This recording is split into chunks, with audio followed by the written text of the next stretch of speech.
लोकसभा के स्पीकर के साथ हमारा बैठक हुआ और एक चिट्ठी हम लोगों ने 14 तारीख को अध्यक्ष जी के पास जमा किया था। उसके आधार पे मुझे 15 तारीख को बुलाया गया था, लेकिन 15 तारीख को मुझे कलकत्ता में एनफोर्समेंट डायरेक्टोरेट ने बुलाया था। पूरा दिन सुबह 11 बजे से लेकर रात को 11 बजे तक मुझे इंटरोगेट किया गया, 11-12 घंटा। मैं जब घर लौटा उसके बाद मेल चेक करके मुझे पता चला कि अध्यक्ष जी का सूचना आया उनसे मिलने के लिए 4 बजे।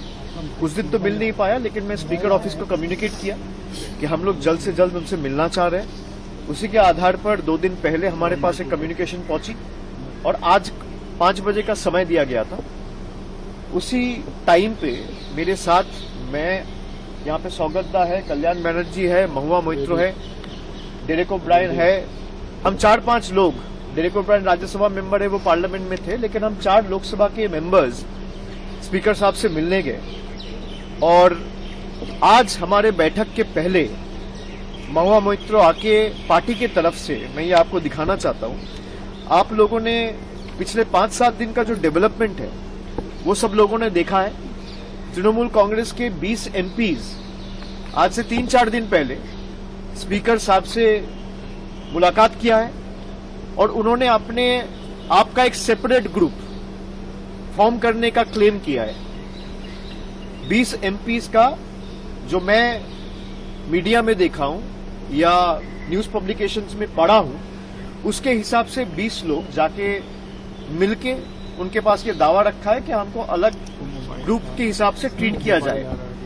फिर मिलने के 2-3 घंटा बाद हमें कहीं से पता चलता है कि उनमें से कहीं लोग 2-4 एमपीज ये क्लेम किया है कि वो एक अलग पॉलिटिकल पार्टी ज्वाइन किया है, जिस पॉलिटिकल पार्टी का नाम है national citizens party of India, जिसके बारे में किसी को पता नहीं था। ना आप कभी सुने हैं, ना वो खुद कभी सुने हैं, ना मैं कभी सुना। हम में जितने लोग आज यहाँ पे मौजूद है, किसी को उस पार्टी के बारे में कुछ पता ही नहीं है। और उन्होंने ये क्लेम किया कि हम उस पार्टी के साथ मर्ज हो गए। 4-5 सांसद, मैं जितना उनका बात सुना हूं, उसके हिसाब से हम संविधान के 10th शेड्यूल में जो प्रावधान है, मैं उसी प्रावधान के हिसाब से आज अध्यक्ष जी से मिलने आया था। और वहां पे साफ साफ लिखा हुआ है, जो डिस्क्वालिफिकेशन या ग्राउंड ऑफ डिफेक्शन है, कि आप अगर यहाँ पे 10th शेड्यूल में 2A में आप अगर देखेंगे, साफ लिखा हुआ है कि मैं वॉलंटरीली अगर पार्टी का मेंबरशिप छोड़ता हूं तो that is one of the grounds for my disqualification from the house. अगर आप किसी और पॉलिटिकल पार्टी में शामिल हुए हो, इसका मतलब आप तृणमूल का मेंबरशिप छोड़े हो। भाई एक साथ तो आप नौकरी करता है पत्रकार का, एक साथ 2 हाउस पे तो नौकरी नहीं कर सकते, कहीं एक जगह करना पड़ेगा। तो अगर मान लीजिए आप एक सिंबल में चुन के आए हैं और फिर 2 साल बाद अचानक आप दावा कर रहे हैं कि मैं इस पॉलिटिकल पार्टी ज्वाइन कर रहा हूं, तो उसी वक्त आपका लोकसभा का सदस्यता पद चला जाना चाहिए। ये पहला ग्राउंड है। दूसरा जो उनका क्लेम है कि हम तो मर्ज किए हैं, 2/3 है, उसके जो प्रावधान है 10th शेड्यूल, यहां पे 4th नंबर जो पॉइंट है, disqualification on ground of defection not to apply in case of merger. यहां पे साफ लिखा हुआ है मर्जर तभी माना जाएगा जब 2/3 of the political party merges into another political party, not just the legislative party.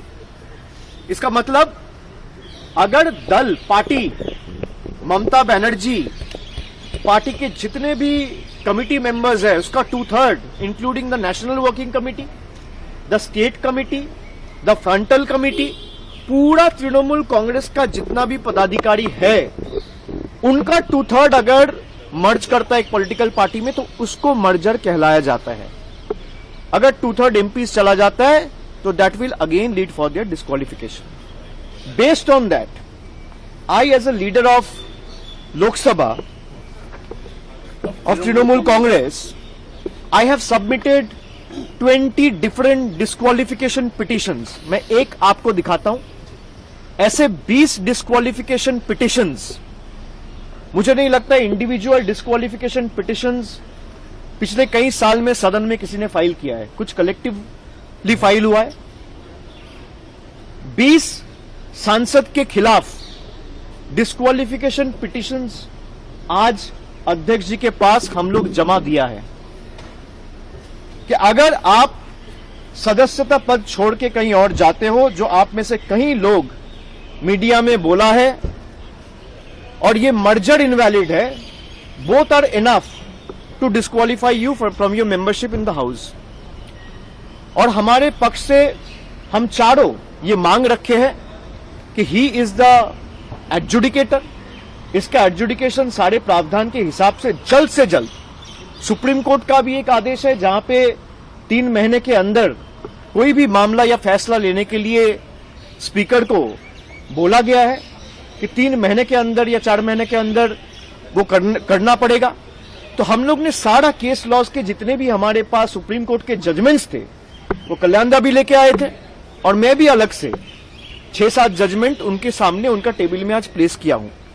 जितने भी 10th शेड्यूल लेके जजमेंट है सब इनके खिलाफ है। जो ये सेपरेट ग्रुप वाली ये ग्रुप क्लेम कर रहा है कि हमारे सिटिंग अरेंजमेंट अलग हो, हमारे लिए चीजें अलग हो, हमको अलग ट्रीट किया जाए, हमारे में से किसी को लोकसभा लीडर चुना जाए, हमारे में से किसी को चीफ विप चुना जाए, हमारे में से किसी को डिप्टी लीडर चुना जाए, ये हो ही नहीं सकता। सबसे पहले आप डिस्क्वालीफाई होंगे। अगर इनमें थोड़ा भी इंटीग्रिटी है तो अपना पद छोड़ दे, पद छोड़ के लोकतांत्रिक तरीके से, भाई आपको तृणमूल से दिक्कत है, जो सांसद तृणमूल छोड़ के अभी एनसीपीआई में गया है वो तो यही कह रहा है कि हम पार्टी से खुश नहीं है। भाई तो अपना पद छोड़ दीजिए, कोई मना नहीं है, कोई रोक के नहीं रखा है। अगर आप सच्ची में पॉलिटिक्स में इंटीग्रिटी में विश्वास रखते हो, ऑनेस्टी में विश्वास रखते हो, तो कौन मना कर रहे हैं? आप छोड़ दीजिए, चुनाव होगा, आप बीजेपी का टिकट में, एनसीपीआई का टिकट में, कांग्रेस का टिकट में, तृणमूल का टिकट में या सीपीएम का टिकट में लड़ा जाएगा। सब पार्टी के उम्मीदवार लड़ेंगे, जनता फैसला लेगा कौन जीतेगा कौन हारेगा। आप वैकेट कर दीजिए अपना सीट।